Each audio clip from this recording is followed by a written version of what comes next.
Question: can you actually animate a full fight scene in just 7 days while only working on it during your free time? That's simply not possible. Well, in this video, I'm going to show you exactly how I animated a fight scene every single day for 1 week, only putting in about 1 to 2 hours a day.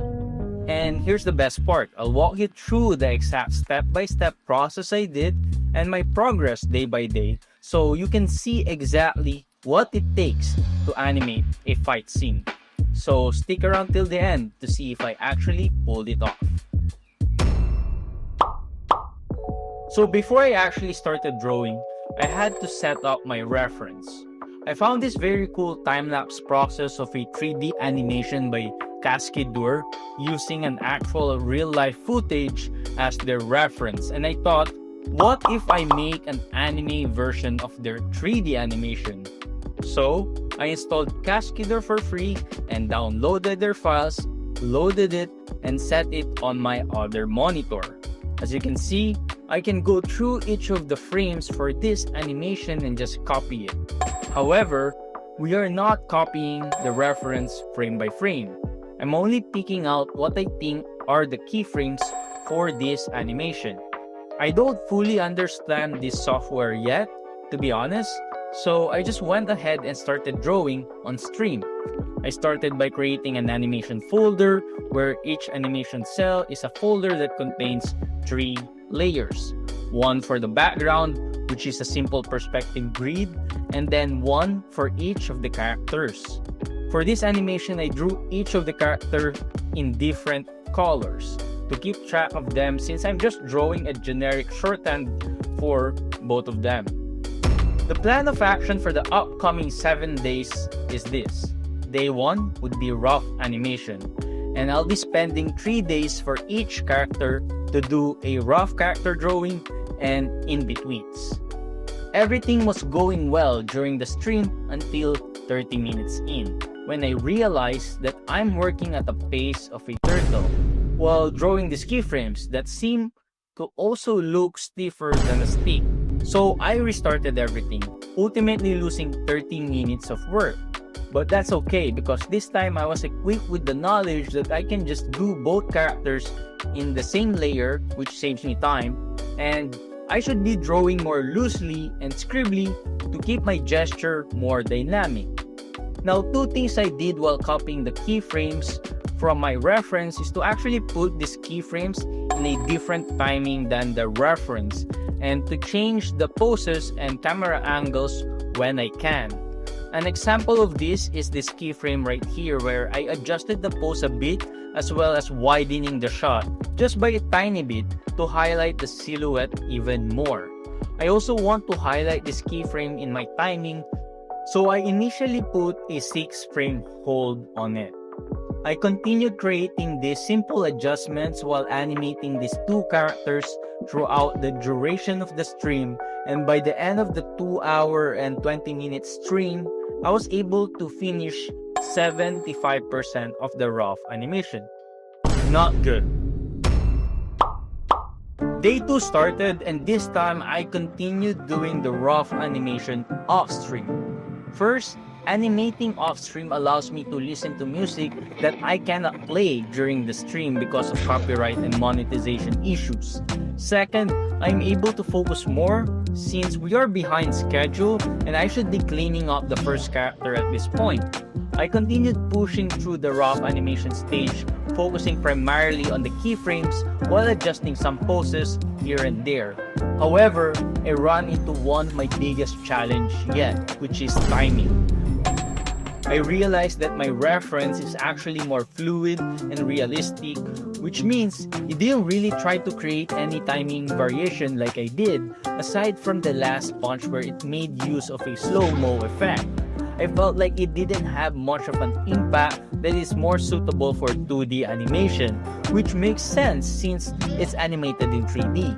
So I added some impact frames to replace that slow-mo effect during the uppercut. I still retained some sort of slow-mo effect in my timing, but I highlighted it with an impact frame to give it a little bit of oomph. But if you are wondering why my impact frame looks like it was done by my dog, well, it's only the rough stage, so trust the process. I also decided that the ending of this reference is a bit too much for me to handle at this point. So I changed it up a bit to make it look like the red character flew out of the frame and we started to zoom into the blue character making a pose. I also added a camera movement, which is done by putting your animation folder in a camera folder, and by using the keyframe commands in the timeline, I was able to adjust the frame of the scene to dictate the camera movement. This process was more or less a matter of me feeling out the scene, so if you want to learn more about creating camera movements, let me know down in the comments below, and I may create a more dedicated video for it. After an hour or so, I finished the rough stages with a total of 35 keyframes, including impact frames. It's day 3 and it's time to add the character. Again, we are a bit behind, so I decided that I will just add a generic character like the Clip Studio Paint 3D model for men with Saitama's head. I proceeded to create another animation folder and drew the blue character on the left first. Under normal circumstances, I would have a lot more time and add an actual anime character, which would probably make this challenge more difficult. But since I'm only doing a generic character, I simplified the anatomy and traced over my initial rough sketch. I added a generic face as well to all the key poses. I actually created an exclusive tutorial going over how I simplify the anatomy for my characters as part of my ongoing masterclass on how to make an anime. This is available for my Genga Master Patreon members, so if you want to learn more about that and get some more cool animation resources, consider supporting me on Patreon. Now back to animating this fight scene where I decided to actually start adding in-betweens. One important distinction is that when I do the in-betweens, I draw it the same way as I would do in my rough drawings. First, just to connect and make the animation smoother, but also to save time. We are a day behind schedule after all, so I'm hoping to at least finish this character in 2.5 days instead of the initially planned 3 days. I did about 2 seconds worth of keyframes and in-betweens in 1 hour because that's the only free time I had for that day. Yep, that's right. For 3 days straight, I wasn't able to continue this animation at all due to other more important things I had to do, like my full-time job. And aside from that, I am a YouTube animator by night, and I'm also creating and editing exclusive videos for my Patreon supporters. Not to mention the work I do every weekend as an animator for Trust Me Bro. So yeah, I'm a busy guy, but stay tuned till the end to see whether or not I actually completed this animation. While this is technically day 7, we are only at day 4 of the challenge, which I know is quite a convenient loophole, but I can do whatever I want. It's my challenge after all. So with that in mind, I went on stream and continued working on the clean keyframes that I started on day 3. And there's really not a lot to talk about here since it's just the same process as I did from day 3, cleaning up the rough, with another rough sketch of the character with the simplified anatomy and doing rough in-betweens. The only thing I want to add is that sometimes my in-betweens are even drawn in just the silhouette to save even more time. So here's a quick 12-second time lapse of day 4.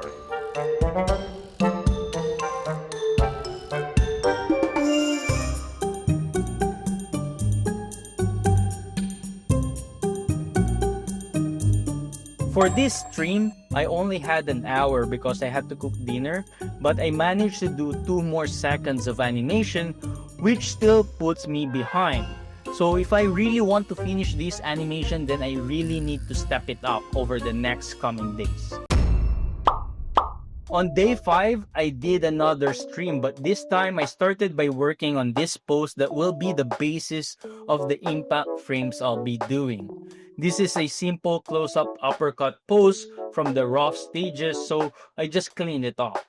Then I created another animation folder where I'll be doing the impact frames. And after that, I use my special impact frame brush to draw lines coming from the middle of the uppercut punch. These lines are also drawn in a way where it stays within the silhouette of the character. This creates a strong silhouette of the pose but with radial lines coming from the uppercut. We used a white background for this, and the next impact frame is the opposite where we use a black outline but with white lines. Same idea as we did earlier, but with the lines getting longer and more chaotic as it deviates away from the silhouette. The next impact frame after this is a white background but short impact frame lines just to trace the outline of our characters, just for that added contrast from earlier. Then the next frame will just be a blank white page, which I later changed to black. Let me know if you want to learn more in-depth ways to do impact frames down in the comments below, but basically it's all about the brush you use. This is why I'm giving this impact frame brush for free, so you can try it for yourself. You can find that link down in the description below. After that, I simply continued my way through the rest of the cleanup and in-between drawings. I also created an animation folder underneath to add a yellow fill using the lasso fill tool to make it clearer. Eventually, I finally finished this character after streaming for 1.5 hours. For day 6, I decided to just do an off-stream session since I need to lock the fog in. Honestly, this process is very similar from the other days, but this time, I'm just doing the other character. I initially wanted to give him some sort of visor or sunglasses to make them look a little bit different, but I changed it after 3 drawings and decided to just give him a narrow villain looking eyes with no pupil. Again, the process is the same, so here's a time-lapse of me working for about 1 hour and 20 minutes on day 6.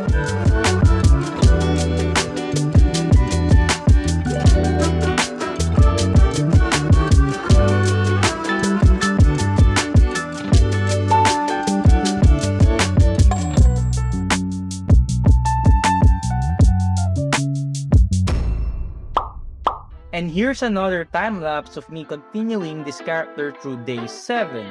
This time, I went on stream to cap off the challenge with my community, but the process is the same, so I won't bore you with the details. Here's another 13-second time-lapse of the process.